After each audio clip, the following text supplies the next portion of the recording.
foi ne faillit jamais. Et mon sous-thème, c'est n'abandonne jamais. Papa, souffle sur ta parole ce soir, que tout vient de toi et que rien ne vient de moi. Mais que ton Esprit Saint, Seigneur, s'exprime totalement au travers de ma bouche, afin qu'à la sortie d'ici, que tes enfants reçoivent un équipement pour leur vie spirituelle, une transformation pour leurs âmes. S'il y avait des traces, des résidus de découragement dans leur esprit, au travers de cette portion d'exhortation, que ton peuple quitte ici est édifié et totalement délivré de toute forme de peur, d'incertitude et de découragement. Pendant que je libère ta parole, que tout fardeau de découragement, que toute lourdeur de découragement commence à quitter ton église. Et que là où il y avait déjà un découragement, Seigneur, qui est une restauration. Et ramène ton peuple, Seigneur, à prendre courage et à avancer avec ton nom de Jésus-Christ. Amen. La Bible dit dans Matthieu chapitre 17 et verset 20, dit qu'en vérité, je vous le dis, si vous avez la foi comme une graine de moutarde, vous direz à cette montagne, déplace-toi d'ici là-bas, et elle se déplacera. Et rien ne vous sera impossible. Quand nous lisons cette portion de l'écriture, c'est très glorieux de le lire. Rien ne nous sera impossible. Sauf que j'ai eu à rencontrer des personnes qui ont fait face à des situations dans leur vie. J'ai rencontré une jeune fille, j'ai écouté son histoire. Elle avait prié pour sa soeur qui était malade. Elle a intercédé pour sa soeur. Et dans son histoire, dans sa narration, elle m'avait fait comprendre qu'elle avait fait tout genre de prières. Elle a supplié Dieu. Elle a prié de toutes les façons. Mais Dieu n'a pas exaucé sa prière. Elle a fait des déclarations fortes, comme on dit, des déclarations de foi, comme elle a entendu certains pasteurs prêcher sur. Parfois, quand vous êtes face à certains dilemmes, à certaines situations de la vie, il ne faut pas confesser ou bien encore déclarer la négativité. Mais qu'est-ce qu'il faut faire? Il faut déclarer la positivité, déclarer la foi. Cette jeune fille, elle a prié pour la guérison de sa sœur. Elle a fait tout ce qu'elle savait. Elle dit qu'elle a fait tout ce qu'elle savait. Mais sa sœur, à la fin, est décédée. Et cette jeune fille était convaincue d'avoir la foi. Mais elle ne comprend pas pourquoi, à la fin, elle n'a pas obtenu le résultat qu'elle attendait de Dieu. Elle s'attendait à ce qu'après, comme elle avait la foi, elle allait prier, et subitement sa sœur était guérie et sa sœur allait vivre. Mais à sa grande surprise, sa sœur est morte. La question qu'on se pose, elle est celle-ci. Est-ce que la foi, pour un moment donné, n'est pas agir? Là, c'est non, c'est faux. La foi agit toujours. La foi fait comment? Si ta foi n'agit pas, ça veut dire que ce n'était pas la foi. Dans ce que je viens de vous narrer, elle a dit qu'elle a fait tout ce qu'elle savait. Mais il y a un problème, c'est que ce que tu sais peut être limité. Si tu t'appuies sur ce que tu sais pour croire que tu as la foi, tu peux toujours être limité au niveau de la manifestation, d'accord, de la productivité de la foi. Parce que la foi agit toujours et la foi est toujours productive. Le problème n'est pas au niveau du fait que la foi, la question n'est pas est-ce que la foi à un moment donné n'agit plus? Non. La question est, est-ce que toi-même qui dis qu'il y a la foi, est-ce que tu as vraiment cette foi-là? Parce que tu peux croire que tu as la foi alors qu'en réalité tu ne l'as pas. Ce que tu sais te donne l'impression que tu as la foi, te donne l'impression que tu as la foi alors que ce n'est pas la foi. Je vous ai toujours dit que la foi vient de ce qu'on entend. Maintenant, si ce que tu entends n'est pas la parole de vérité, tu peux croire que ce que tu as en toi c'est la foi alors que ce n'est pas la foi. Ce que tu entends peut soit produire la foi en toi, soit la peur, soit l'incertitude, soit autre chose. Et à la fin, tu crois que ce que tu crois là, ce que tu as entendu là, a produit en toi la foi, alors que ça n'a jamais produit la foi. Et quand tu es face à certaines situations qui, à la fin, ne produisent aucun résultat, tu vas croire que c'est comme si ma foi n'a pas agi. C'est comme si pourquoi Dieu n'a pas entendu mes prières. J'ai prié, pourquoi est-ce que Dieu m'a pas exaucé? Cette jeune fille n'a pas agi selon la foi. Elle a agi selon ce qu'elle savait. Dis à ton voisin, Dieu est toujours disposé à répondre à nos prières. Merci beaucoup. Le fait que tu as fait une prière et que tu n'as pas été exaucé ne signifie pas que Dieu n'exauce pas les prières. Le fait que tu as dit à cette montagne, déplace ici, j'ai essayé, et que cette montagne ne s'est pas déplacée, ne veut pas dire que la foi n'agit pas. Ne veut pas dire que la foi a des défaillances. La foi en Dieu a des défaillances. Ça veut non plus dire que Dieu peut parfois être en retard. Dieu peut parfois ne pas répondre à nos prières. Non.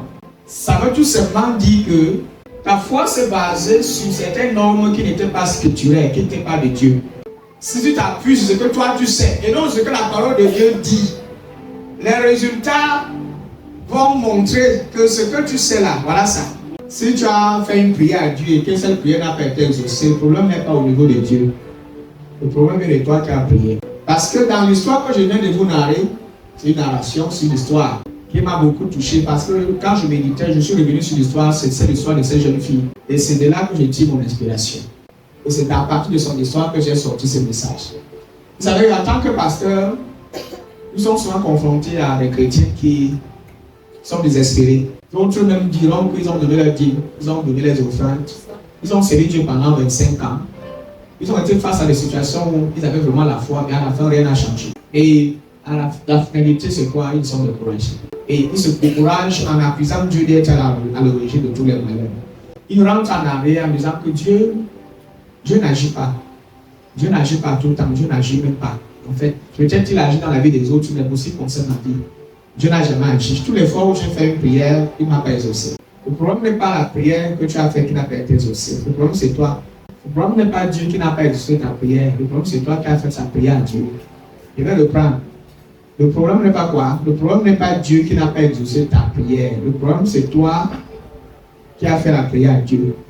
De quelle façon, de quelle manière est-ce que tu as prié? C'est ça qui est important. Le problème vient toujours de celui qui prie. Parce que cette jeune fille dont je viens de vous raconter son histoire, dans ce que je viens de vous dire, elle a dit qu'elle a fait tout ce qu'elle savait. Elle a dit qu'elle fait. Elle avait le jour là qu'elle a fait tout ce qu'elle savait faire. Et tout ce qu'elle a même souvent mis son passé faire. À la fin, sa sœur est morte. Et remarquez très bien qu'elle n'a pas dit avoir fait tout ce qu'elle était censée faire selon la parole de Dieu. Elle n'a pas dit quoi? Elle n'a pas dit qu'elle a fait tout ce qu'elle savait faire selon la parole de Dieu. Quand tu peux faire tout ce que tu sais faire selon ton raisonnement, et selon ta propre science, selon ta propre philosophie, à la fin, ça ne produit aucun résultat. Et à la fin, tu vas dire que Dieu n'agit pas. Et la foi en Dieu ne produit absolument rien. C'est parce que ta foi là a une mauvaise fondation. Tu n'as pas agi selon la parole de Dieu. Tu as agi selon ce que tu sais faire. Selon ce que toi tu sais faire. Et non selon ce que la parole de Dieu dit. Ma prière pour toi ce soir, c'est que Dieu t'accorde la grâce d'être fort dans la foi. Parce que beaucoup ont refroidi dans leur marche avec Dieu. Beaucoup ont baissé les bras, même dans leur vie de prière. Tout à l'heure, je vais aussi vous faire part de votre vie de prière.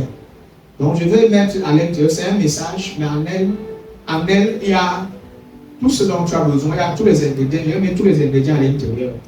Pour que, à la sortie de ce service, que ta foi soit restaurée et que tu sois encouragé pour avancer avec Dieu. Vous savez, beaucoup de gens désespèrent. Beaucoup se sont même désemparés face aux difficultés.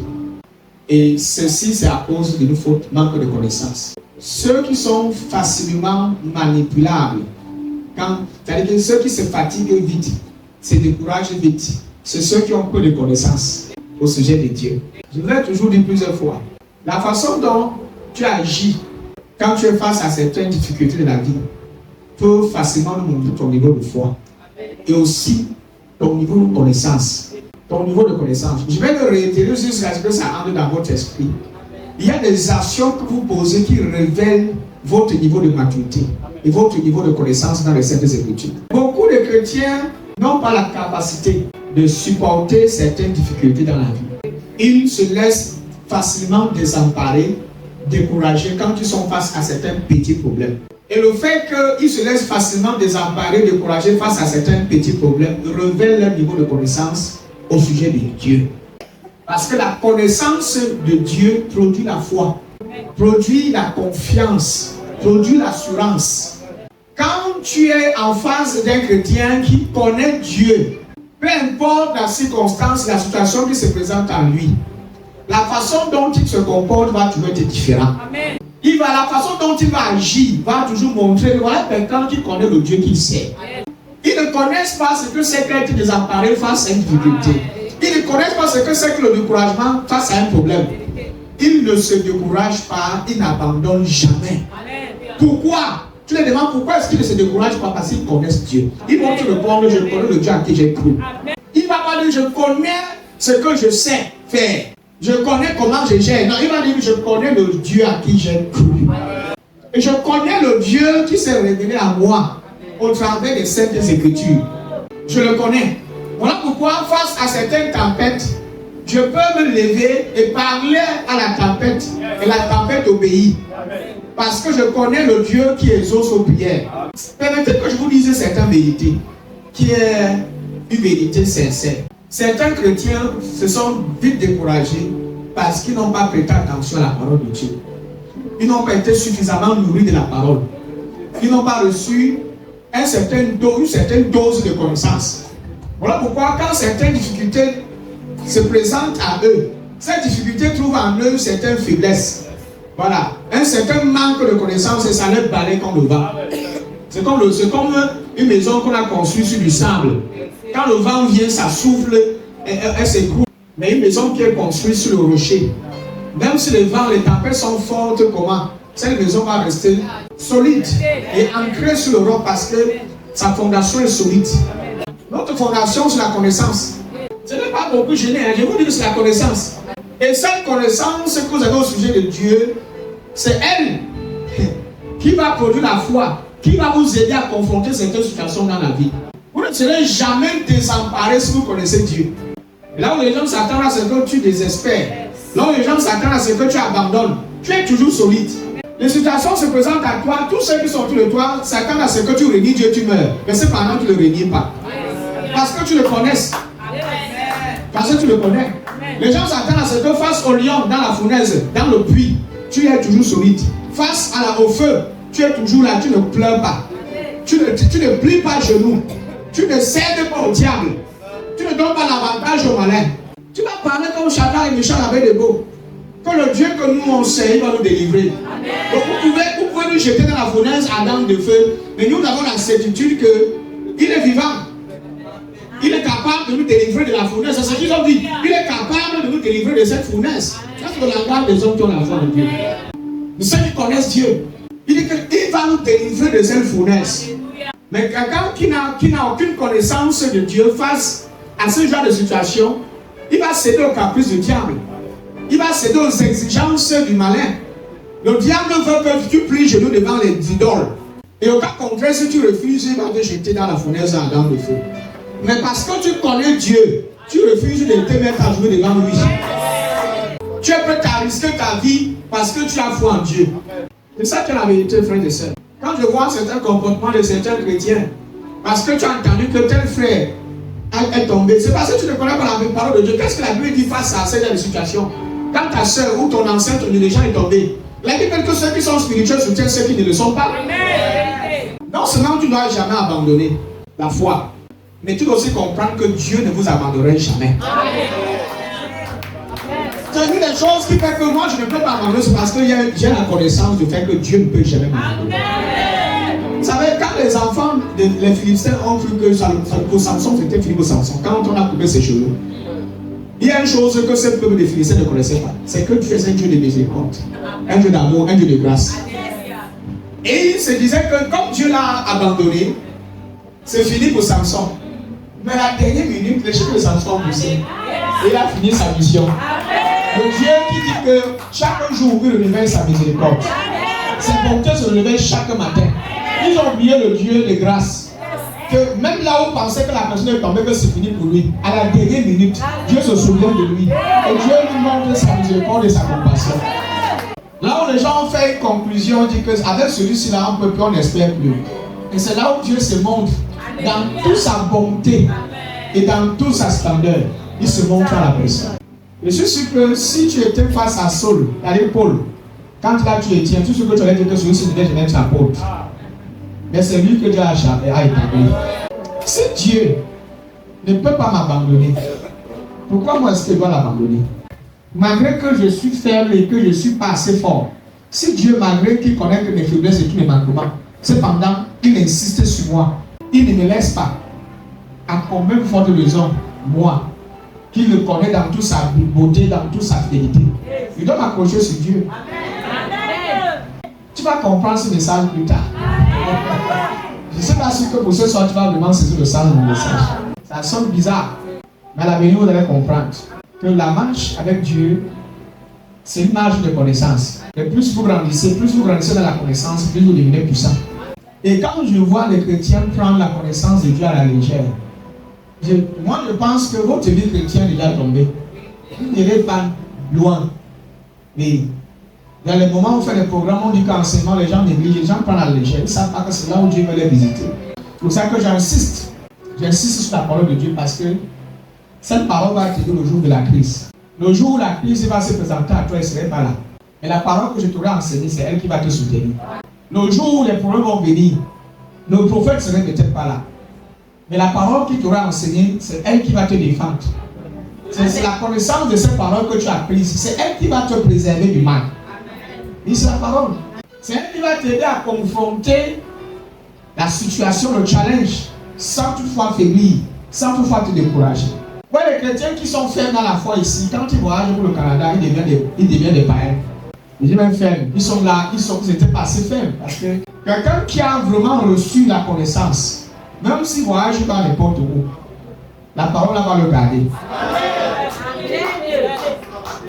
La parole va le garder.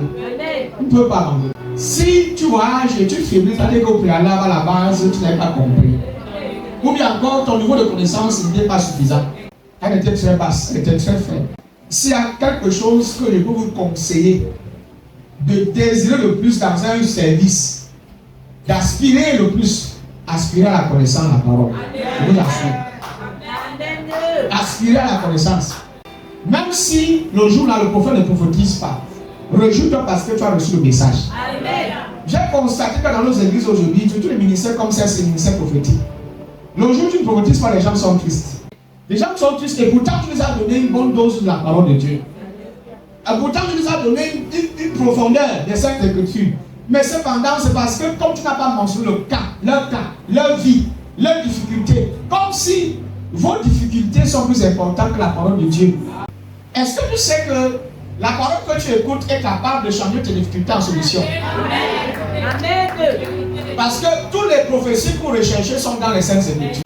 C'est à l'intérieur. Pendant que je prêche, par exemple, le thème de mon exhortation, c'est quoi?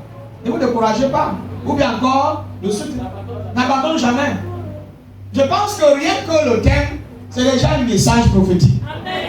C'est déjà un message prophétique pour quelqu'un. Parce que sûrement, il y a quelqu'un ici qui était sur le point de tout abandonner. Mais que ce message, il va le remettre sur les rails. Quand tu es pleinement nourri de la connaissance de la parole de Dieu, le jour de la crise, tu sauras exactement quoi faire. Ceux qui ne savent pas quoi faire, quand ils sont face à certaines crises, c'est ceux qui n'ont pas reçu la connaissance. Mais quand tu connais la parole de Dieu, le jour où la crise, les circonstances se présentent à toi, tu sais exactement quoi faire. Amen. Tu sais exactement quelle action tu dois mener parce que le Saint-Esprit va te révéler, il va te rappeler ce que tu as appris. Amen. Il va te rappeler tout, il va t'enseigner tout. C'est ce que la Bible nous dit. Il nous enseignera toutes choses. Amen. Il y a une chose que je sais, c'est que Dieu n'abandonne jamais. Et si Dieu n'abandonne jamais, moi je ne peux jamais abandonner. Et la mort n'est pas la fin. Cette jeune fille a perdu sa soeur, mais la mort n'est pas la fin. Avec Dieu, la mort n'est pas un problème. Est-ce que tu savais ça? Devant Dieu, rien n'est impossible. La mort n'est pas quelque chose de difficile pour Dieu. Vous connaissez l'histoire de Lazare, Jean 11, verset 1 à 3. Jésus est arrivé à la tombe de Lazare 4 jours après sa mort. 4 jours après sa mort, après son enterrement. Et vous allez constater que Jésus ne s'est pas laissé perturber par la mort de Lazare. Ça veut dire, si vous lisez bien l'histoire, vous allez voir que Jésus n'était même pas un peu dérangé. Parce que, avant que les 4 jours ne s'écoulent, rien que le premier jour, il était au courant. Ce n'est pas comme si c'est le 4e jour qu'il était au courant que Lazare est mort. Il était au courant avant. Et puis, il ne s'est même pas dérangé. Voilà les hommes de foi. Il ne s'est même pas gêné.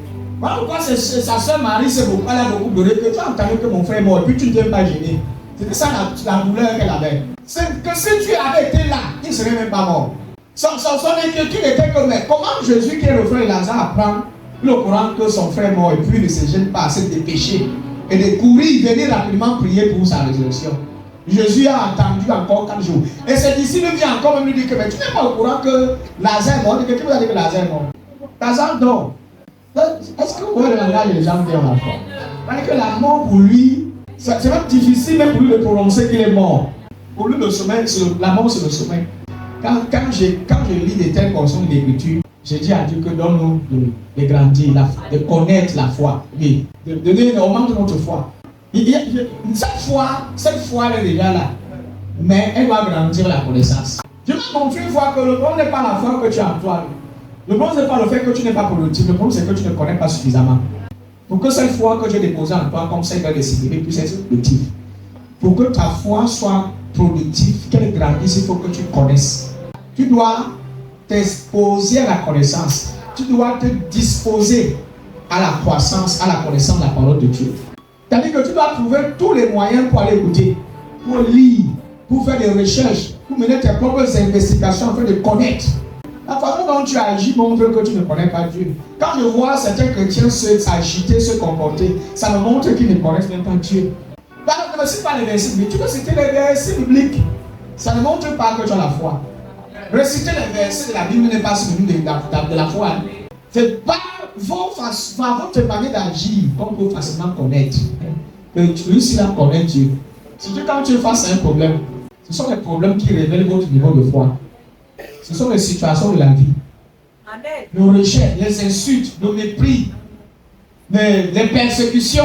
Ce sont ces situations qui viennent parfois éprouver votre niveau de foi. Ton amour pour Dieu, que tu dis que j'aime Dieu là, va être éprouvé. Amen. Ça va t'éprouver. Dans les problèmes les plus graves, Abraham, un homme de foi, mais cependant, sa femme est stérile. Et puis il continue d'espérer. Au point où, au travers de son histoire, qu'on définit la foi. Une ferme assurance. Des choses qu'on espère. Une démonstration de ce qu'on ne voit pas. Vous pensez que la définition de la foi là provient de leur expérience, de ce que ces patriarches de la foi ont vécu. Et ça, c'est la définition de la foi de l'Ancien Testament. Ça, c'est la définition de la foi de l'Ancienne Alliance. Ce n'est pas la définition de la foi du Nouveau Testament. Ayant des regards fixés sur Jésus. C'est ça notre définition de la foi. Dans le Nouveau Testament, nous n'espérons pas, nous regardons. Et nous sommes transformés. Nous regardons à Jésus et nous sommes transformés. Nous grandissons dans la connaissance de qui Jésus est et nous sommes transformés. Parce que nous n'espérons pas. Ceux qui étaient sur l'Ancienne Alliance, il était hier accompli. Ils devaient espérer. Mais dans la Nouvelle Alliance, Jésus est venu. Tu espères pas. C'est à votre portée. Croyez. Sur la Nouvelle Alliance, regarde à Jésus et consomme, c'est tout. Quand les gens se plaignaient que c'est bon, ça fait 4 jours. Si tu avais ça, Jésus n'était pas désemparé. Il n'était même pas perturbé. Il a attendu 4 jours. Parce que rien n'est trop tard pour Dieu. Rien n'est trop tard. Amen. Il a attendu jusqu'à 4 jours. Dieu n'est pas comme nous les humains, c'est précipité pour nous. Là où il n'y a plus d'espoir, c'est là où Dieu se manifeste. Là où la science est limitée, c'est là où Dieu montre sa gloire. Là où les hommes sont limités, c'est là où Dieu commence à s'exprimer. Dieu ne peut pas être limité par la science. Je vous dis quelque chose, vos limites ne sont pas les limites de Dieu. Vos limites dans la vie ne sont pas les limites de Dieu. Donc ce que tu penses, ce que tu considères comme étant une limite, n'est que ta limite à toi. Ce n'est pas pour Dieu. Dieu ne peut pas être limité par vos limites. Non, prophète, tu comprends pas. Les médecins vont dire que c'est le sida. Je vais mourir d'ici un mois. Ça, c'est vos limites. Ça, c'est vos limites. C'est ce que votre science a dit. Et ça, c'est au niveau de votre science. Mais le créateur de toute science, lui, il a dit quelque chose. Il est là, il vous regarde. Quand vous allez croire que c'est fini et qu'on va tenter, c'est là où il va te ressusciter. Parfois, il va attendre que le sida là te tue jusqu'à ce qu'on t'enterre, puis tu l'amènes à la vie. On vient dire à Jésus que Lazare est mort. Il attend jusqu'à 4 jours. Il arrive seulement 4 jours après qu'on l'a enterré. Il attend qu'on l'enterre, on l'ensevelit et on l'enterre, ça se commence à sentir. Jusqu'à ce qu'on sait que la situation si est désespérante, il n'y a plus d'issue. Il est déjà enterré, il n'y a plus rien à faire. C'est quand les hommes disent qu'il n'y a plus rien à faire que Dieu fait quelque chose.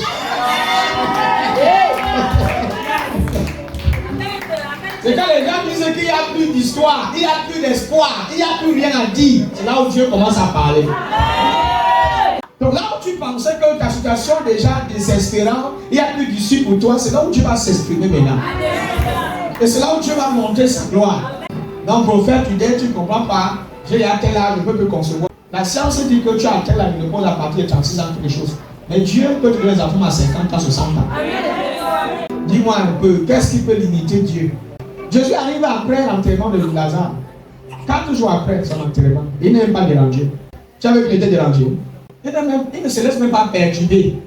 Pendant que les gens sont en train de pleurer, il allait se tenir à l'entrée de la grotte où on avait enterré Lazare.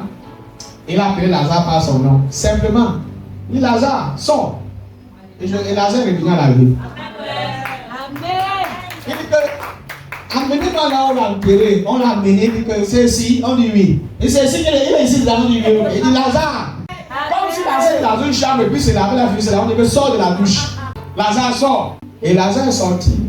Voilà ce que nous prêchons. Voilà le Jésus que nous prêchons. Voilà comment il agit dans les situations les plus désespérantes. Il agit. Il se montre. Lorsque vous n'avez pas encore obtenu les résultats que vous attendiez, ça ne veut pas dire que Dieu vous a déçu. Lorsque tu as fait une prière et que la prière s'est avérée ne pas se manifester, tu as attendu, tu n'as pas encore obtenu un exaucement, ça ne veut pas dire que Dieu t'a déçu. Une situation se présente devant toi. Dieu attend que tu agisses avec ta foi. Et après, maintenant, lui, il agit. Il attend que tu agisses avec la foi que lui t'a donnée. C'est pas pour dire qu'il ne peut pas agir. Hein? Il attend que tu agis avec la foi que lui, il t'a donnée. Dieu attend que tu exerces la foi que lui a déposée en toi. Et c'est l'une des choses que j'ai constatées dans la marche avec Dieu. Dans le début de votre conversion, quand vous venez de croire en Jésus-Christ, vous allez voir que tout ce que vous demandez à Dieu vous donne. Par contre, c'est comme ça. Là. Il t'apparaît chaque nuit. Il t'apparaît. Il te touche. Il te visite. Tu parles là. Tout ce que tu demandes à Dieu, il te donne. 3 ans, 4 ans dans la foi, tu cries. C'est comme si le ciel est fermé. Il dit que tu es devenu adulte, mon cher enfant. Utilise la foi que tu as reçue maintenant. Utilise ce qu'il t'a donné. Et c'est pas si l'église entière comprend. C'est comme un enfant qu'on élève. Quand un enfant grandit, à ce moment-là, tu le nourris. Non, tu le débrouilles. Tu utilises l'intelligence, l'éducation qu'on t'a donnée pour prendre soin de toi-même. Je parle à quelqu'un ici. Vous allez voir que dans le Nouveau Testament, Jésus nous a ordonné de chasser les démons. Il n'a pas dit prier que moi je vienne chasser les démons. Face à cette situation, Dieu attend que tu utilises ta foi pour agir. Non, ne t'attends pas à ce que tu vas faire. Ne dis que Dieu, tu es où viens maintenant délivrer la personne. Vas-y, prie, continue de prier. Il va te dire que je t'ai donné le pouvoir pour délivrer la personne. Je t'ai donné le don pour guérir le malade. Guérir le malade. Oh Dieu, descend du ciel, viens ressusciter le mort. Il dit que non.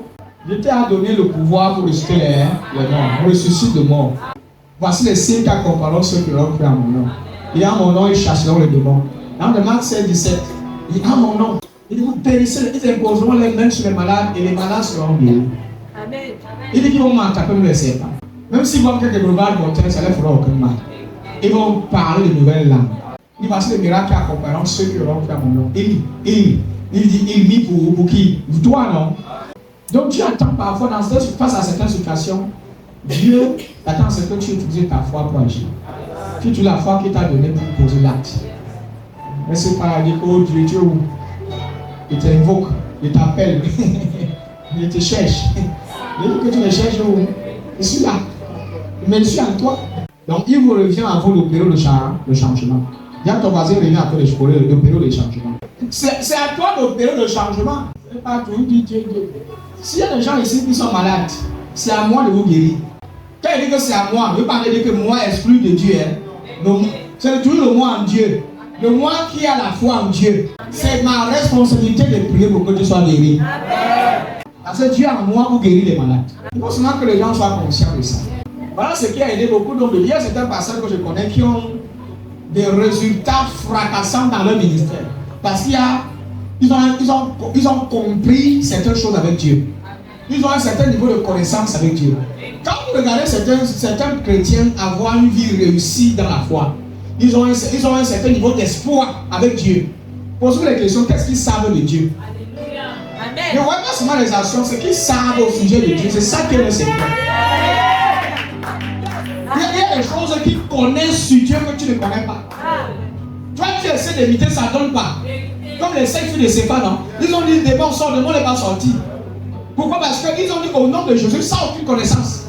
Le démon a dit que Pierre on connaît, Jean on connaît, Paul on connaît, mais vous c'est qui? Parce que le démon peut facilement discerner leur niveau de connaissance de Christ. Ils utilisent un nom comme un code sans connaître la personne. Sans connaître la personne. Donc ce qui donne la puissance à tes mots, c'est la connaissance. Ce qui donne la puissance à ta prière, c'est la connaissance de Dieu. Parfois, vous formulez mal vos prières parce que vous ne connaissez pas Dieu. Parce que ceux qui connaissent Dieu connaissent comment ils doivent lui parler. Ils savent comment lui parler. Ils savent comment lui adresser une prière. La prière, ce n'est pas quelque chose qu'on apprend à réciter. Non, non, non. La prière provient d'une relation. Ça veut dire que c'est un flow. Ça provient d'une intimité. Ça ne provient pas d'un livre que tu as lu sur la prière. Je ne sais pas si c'est pas un peu ici. Ça provient d'une essence d'intimité que tu entretiens avec le Père. C'est là où ça naît. Tu peux parler à Dieu pendant des heures. L'autre Dieu n'arrive pas à lui parler même pendant 2 heures. Tout dépend de l'intimité que chacun entretient. Et du niveau de connaissance de la personne. Ceux qui connaissent qui Dieu est, même leur façon de prier est différente. Et même leur manière de gérer, de se comporter avec les gens est très différente. Imaginez quelqu'un chrétien qui connaît l'amour de Christ, l'amour de Dieu, la révélation de la bonté de Dieu, de la grâce de Dieu. Dans ses rapports mutuels avec les autres, il y aura toujours différence. Parce que ce qu'il connaît de Dieu influence aussi sa façon d'agir. Tu ne peux pas me dire que tu connais l'amour de Dieu et tu vis dans la haine. La connaissance de l'amour de Christ va influencer ton comportement. Ça, ce qui nous change, c'est ce que nous connaissons de Dieu. Quelqu'un qui est en colère, on dit que la colère n'est pas de Dieu, je m'en fous. Moi, je suis en colère. Voilà. Tu lui donnes un verset qui lui dit que je m'en fous même du verset biblique. Tu prends le cas où il soit les versets bibliques. Comprendre que quelqu'un peut lire la Bible, lire les versets, mais sans rien commettre. Amen. Tu comprends, non? Si tu veux prendre la Bible, donne sur ça, pose ta tête dessus. Si tu veux prendre le chapelet, non, prends-toi avec, en gros, ça sur ton cou comme ça. Tu viens pas. Ce n'est pas ça qui fait de toi chrétien. Les ustensiles, l'huile d'onction, le sang de Jésus, comme on vend dans les boutiques, on appelait les églises là. Tout ça là, c'est des conneries. Amen. Il ne faut pas dire Amen. Parce que ce que te donne maintenant là, tu vas croire que ce que te dit là maintenant, c'est pas. Il faut le sang de Jésus dans une bouteille. Et quand j'arrive chez moi, il fait comme ça, le démon sort. Le démon va sortir avec ça.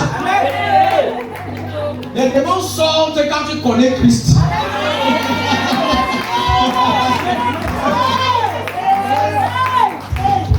Quand tu le connais, là où tu apparais, eux ils disparaissent. Parce que tu le portes. Parce que ça, la connaissance c'est Dieu. La connaissance c'est Christ. Tu vas dire que tu connais Christ et Christ ne vise pas à toi. La vie éternelle, c'est le connaître. Tout est dans la connaissance de Christ. C'est que beaucoup ont négligé. C'est ça qui est la force du christianisme. La connaissance de Jésus-Christ. C'est ça la force. C'est ça la foi. C'est ça la vie éternelle. C'est même ça le paradis. Dis à ton voisin, ne perds jamais la foi. Quelles qu'en soient les circonstances. Perds jamais la foi. Même s'il arrive une fois dans ma vie, aujourd'hui ou demain ou après-demain, moi, c'est bango avec Dieu jusqu'à la gare.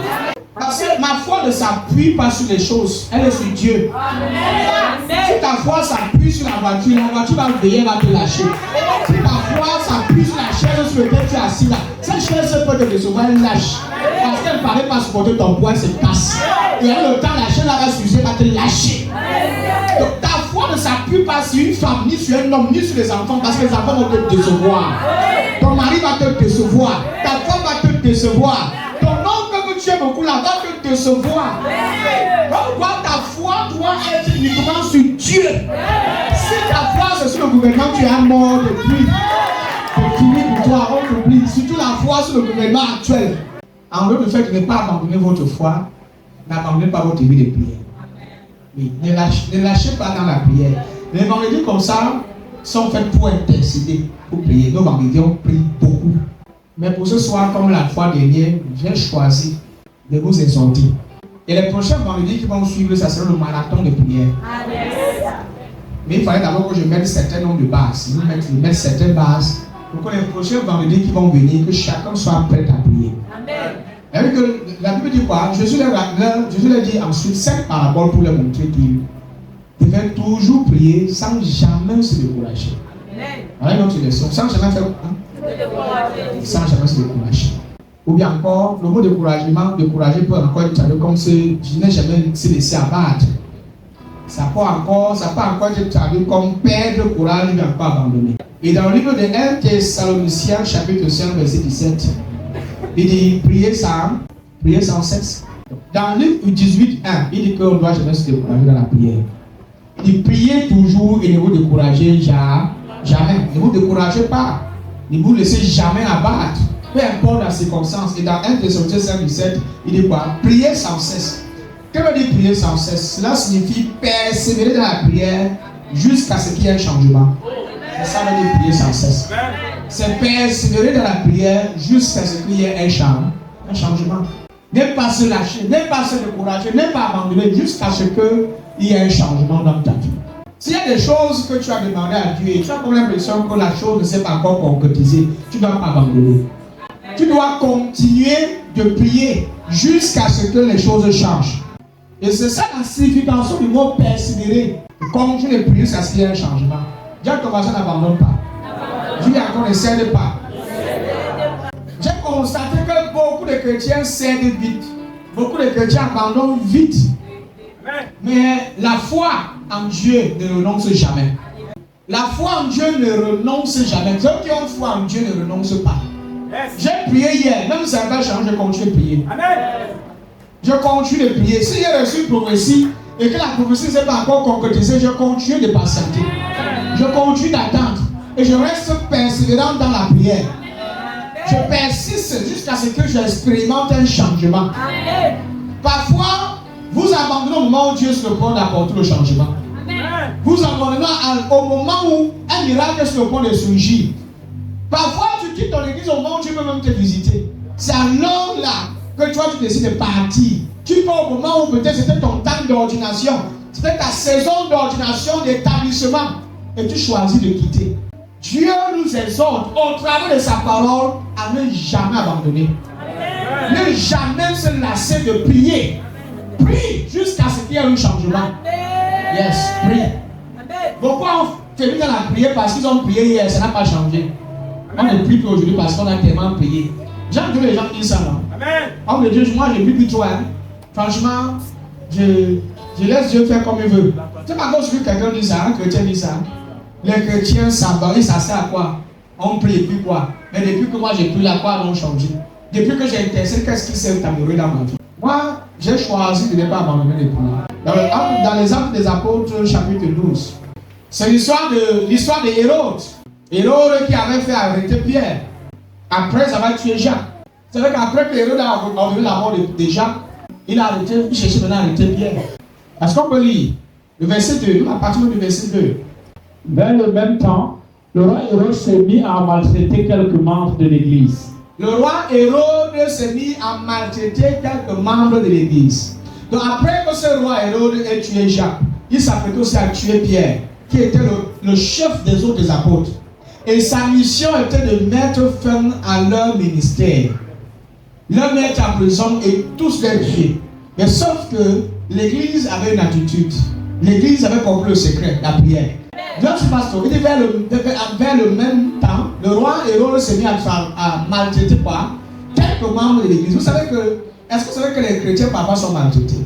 Les chrétiens dans l'église primitive ont été maltraités. Mais cependant, ils n'ont pas abandonné. Il y a certains d'entre nous, parce que nous passons par quelques moments difficiles, par quelques saisons de maltraitance, on abandonne. On refroidit dans notre vie de prière. Parce que ça fait quelque temps qu'on ne t'a pas payé, tu ne pries plus. Parce que ton salaire n'est pas encore tombé, parce que bon, depuis il n'y a plus assez de nourriture à la maison, ta vie de prière a baissé. Il y a des gens qui prient seulement quand il y a la nourriture à la maison. Mais il y a d'autres qui prient seulement quand il n'y a même plus la nourriture. Mais Dieu est fidèle. Le fait que les gens ne le reconnaissent pas, ne veut pas dire que ce que tu fais n'est pas bien. Et que Dieu ne voit pas. Dieu voit ce que tu fais qui est bien. Amen. Et il va te donner les gens qui vont reconnaître ça plus tard. Ta récompense viendra sur notre forme. Il faut continuer de s'aimer dans la vie des gens. Continue de s'aimer dans la vie des gens. Amen. Chaque fois que l'occasion se présente, ne retarde pas, ne perds pas le temps. Seul tu continues ta route. J'ai fait face à beaucoup de déceptions dans mon ministère. Les gens que j'ai bénis comme ça, à l'époque là j'étais à mes débuts, je viens les voir, dire que papa, je veux commencer mon ministère. Lui il dit à riche, ne jamais abandonner ton espérance. C'est un choix que tu dois faire aujourd'hui. Qu'à partir d'aujourd'hui, peu importe les situations, les circonstances que je traverse, je vais baisser dans ma vie de prière. Je vais toujours prier. Je vais toujours aller dans mon église. Peu importe les problèmes qui vont se passer dans mon ministère, je vais toujours partir dans mon église là. Parce que si vous voulez regarder le problème, vous allez baisser les bras. Si vous voulez focaliser votre attention sur les situations, vous n'allez jamais servir Dieu. Si les apôtres ont persisté malgré les challenges, la maltraitance par lequel ils sont passés, tu l'as vu qu'ils ont abandonné. L'église n'a pas abandonné, sachant que la vie de Pierre était en péril. La Bible dit qu'ils sont restés en prière. Ils sont restés dans l'intercession. Ils ont persisté jusqu'à ce que Dieu a opéré une délivrance. Jusqu'à ce que Dieu a opéré une délivrance. On va lire jusqu'au verset 7, vous allez comprendre que la prière fervente d'un juste, la prière insistante d'un juste est très efficace. Elle a la puissance. Il ne faut jamais blaguer avec un chrétien qui prie. Ne joue jamais avec un frère que tu sais que c'est un homme qui prie. Parce que la prière agit. La prière agit.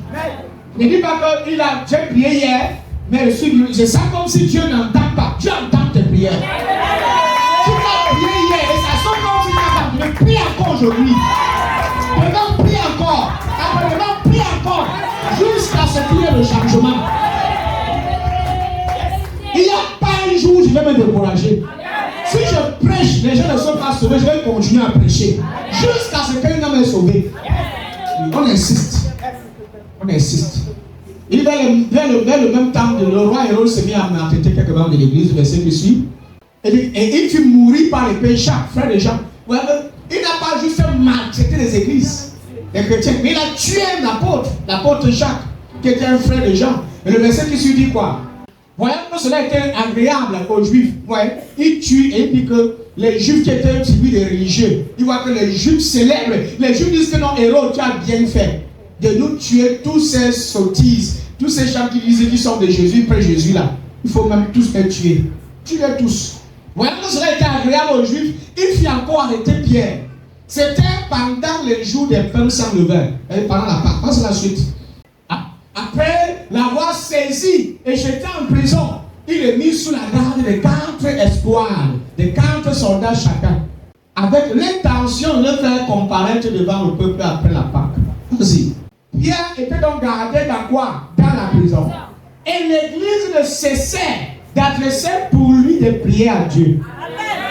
Vraiment, la Bible dit le mot cessait. L'église ne cessait. C'est-à-dire qu'ils n'ont pas seulement prié une fois. Ils ont prié tout au long. Ils ont prié continuellement jusqu'à ce que Dieu opère une délivrance. Et l'église ne cessait. Quand l'église cesse de prier, elle va mourir. Une église qui cesse de prier, le diable va prendre l'avantage sur nous. Et quand le diable veut fragiliser l'église, il refroidit les vies de prière. Oui. Quand le malin veut refroidir un ministère pour mieux s'installer à l'intérieur, il commence à vous refroidir. Vous commencez à prier, vous commencez à bailler. L'envie de prière disparaît. Tu as l'église, le sommet te prend, tu commences à dormir. C'est une attaque. Quand vous dites les choses, vous pensez comme là. Quand tu viens à l'église, tu dors. C'est une attaque contre ta vie spirituelle. Si tu remarques que tu viens le dimanche, tu dors. Le mardi, tu dors. Le vendredi, tu dors. C'est un problème. Mais des fois, je vois après que non, pendant le culte, mon pasteur m'a indexé. Et puis, devant l'église, il m'a dit de ne plus dormir. Toi, tu trouves que dormir en plein culte, c'est normal. Tu payes ton transport pour venir dormir. Et quand le culte finit, le sommeil disparaît. Et ça te dit rien. Il y a un problème. Et ce n'est même pas un petit problème. C'est un problème très grave. Le malheur te maintient dans un sommeil spirituel et physique pour que tu ne reçoives absolument rien. Quand tu n'écoutes absolument rien, tu ne reçois pas. Tu rentres comme tu es entré. Tu rentres comme tu... Mais quand tu n'as pas la foi, parce que ça n'écoute que tu as la foi, et lui va quitter ta vie. Quand j'ai lu le mot sans cesse, c'est là où le Saint-Esprit a attiré mon attention. Ils ont prié sans cesse. Et c'est là qu'on voit que les apôtres ont prié avec ferveur. Et ont donné leur tout pour que Dieu exauce à leur prière. Ils n'ont pas relâché, mais laisse qu'un seul instant. Sans cesse. Donc, notre version, mon fils. Notre version. Et Pierre était donc gardé dans la prison, mais les membres de l'église priaient Dieu pour lui avec ardeur, avec insistance, avec ardeur. C'est pas que tu viens, on dort, on dit que prions, on dort. Tu dors, ça c'est quand tu vas dire, mais vas-y. Soit ton sommeil doit être profond. Frère et sœur, le christianisme n'est pas pour les gens faibles. Le christianisme, c'est pour les chrétiens déterminés. Parce que nous les chrétiens, nous ne renonçons pas. Les vrais chrétiens ne renoncent jamais. Quand tu vois les bonbons chrétiens qui renoncent, ils n'ont jamais été chrétiens. Ils n'ont jamais été chrétiens. Les vrais chrétiens ne renoncent jamais. Et surtout quelqu'un qui a connu Dieu, lui demande de régner Dieu, laisser Dieu, qu'il est malade. Quelqu'un qui a véritablement connu Dieu ne peut pas abandonner. Pour aller où?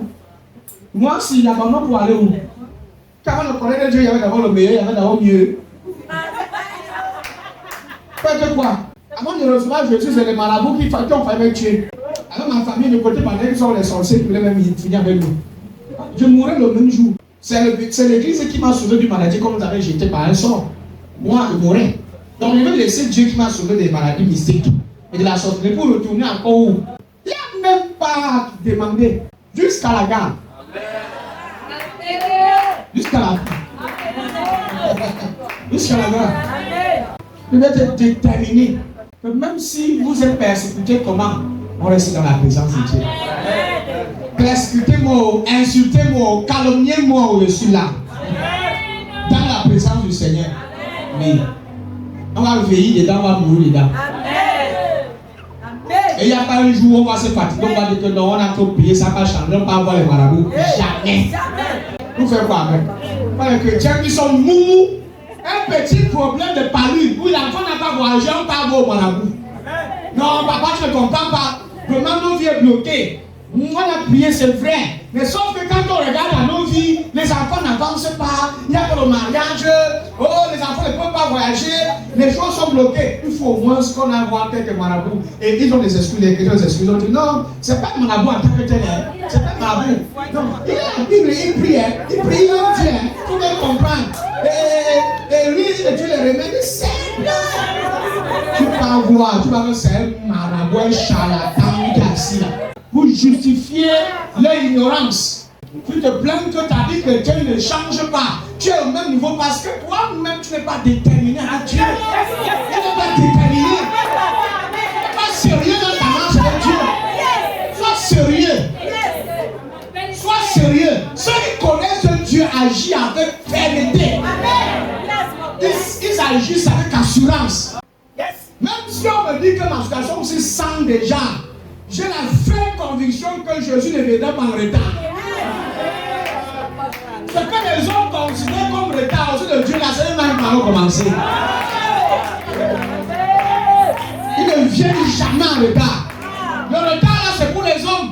Le retard, c'est pour vous. Beaucoup pensent que non, nous sommes en retard. Oh, je suis à tel âge. Papa, tu ne comprends pas, j'ai 36 ans. J'ai 46 ans, je ne suis pas encore marié.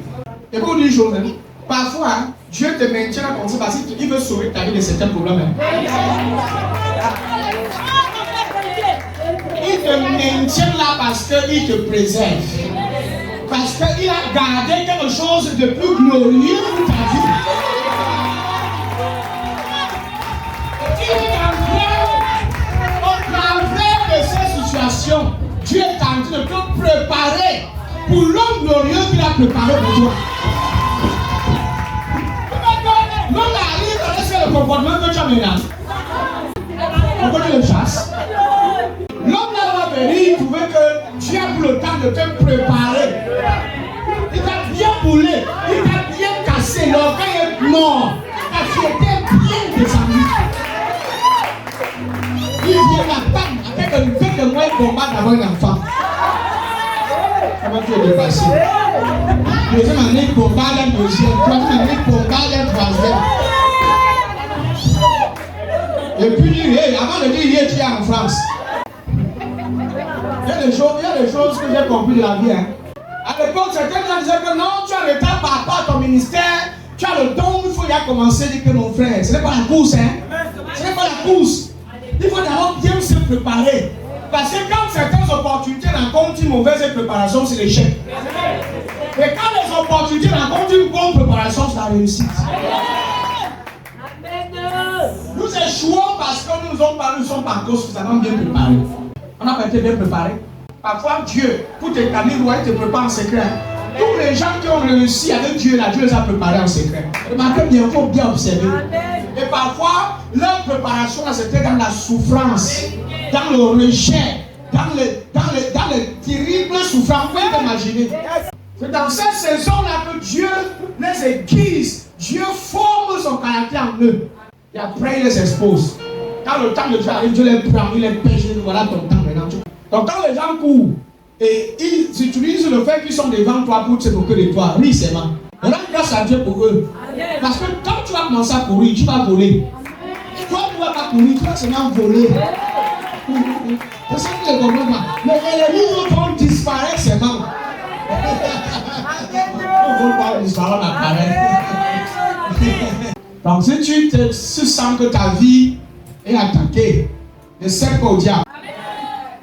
Nous, on n'est pas de ceux qui cèdent, on ne cède pas au diable, on ne renonce pas à Dieu. Nous ne sommes pas de ceux qui abandonnent. Même si le diable m'attaque, je ne cède pas ma place. Il dégage mon chemin. Et tu le mets à sa place. Les attaques viennent, tu les mets à leur place. Aujourd'hui, on a des chrétiens qui abandonnent vite. On se décourage vite. Pour un petit truc comme ça, on a abandonné. Donc, dernièrement, elle vient faire l'église. On dit pourquoi? La sœur Isabelle, elle m'a regardé pendant que j'entends, elle a fait un jala. Un jala, c'est quoi? C'est que elle m'a vraiment regardé un jala. On dit que quel un jala? Elle m'a vraiment regardé un jala. Donc c'est tout oui. Et tu as dit l'église, on dit c'est ça. Ça c'est chrétien. C'est pas chrétien. Ah, tu n'es pas chrétien. Isabelle regarde bien les gens. Pardon, mais c'est ma fille en fait. C'est un exemple. Quand tu écoutes certaines choses qui amènent un chrétien à quitter l'église, toi tu es dépassé. Tu l'écoutes, tu dis que vas-y, dis-moi ce qui te dérange. C'est que quand j'arrive à l'église, mes frères me regardent un genre. Je ne me sens pas accepté. On devait faire quoi? On devait mettre les pailles au sol. Et dire que Hosanna, l'année de Dieu est venu dans l'église. Et s'il y avait quelqu'un qui était dans le corps, il dit que non, il est arrivé. Le Seigneur. Écoute de ces choses qui n'ont aucun sens. Et tu les vois pas de Jésus comme s'ils sont trop zélés. Le zèle de caca. Quand c'est vraiment, c'est ça. C'est au travers de. C'est par vos actes. Hein? C'est par vos actes. Les petites choses comme ça vous désaxent. Ça vous casse au point où vous abandonnez votre église. Pour un petit comportement, pour un petit constat que tu as fait. J'ai remarqué que quand j'arrive à l'église, telle personne ne me salue pas. Et si on ne te salue pas, va saluer la personne. On va saluer toute l'église. Et les gens de ta famille qui ne te saluent pas là, pourquoi tu les as pas quittés? Les gens de ta famille qui ne te saluent pas depuis des années. Et t'insultent même des vauriers. C'est pareil, c'est tes frères et sœurs. Il faut de légèreté dans notre foi. Dans la légèreté. On prend les choses de Dieu à la légère. La foi à la légère. Notre relation entre nous, les frères et sœurs, en merci ma fille. J'ai remarqué que nous sommes devenus trop légers. On est légers. Les petits problèmes comme ça montrent notre niveau de légèreté dans la foi. Tu as la foi en Dieu, non? Ce sont les problèmes qui vont montrer que tu as la foi en Dieu. Donc là, c'est quand il dit que j'ai la foi en Dieu, je prie au Seigneur, les problèmes vont montrer ça.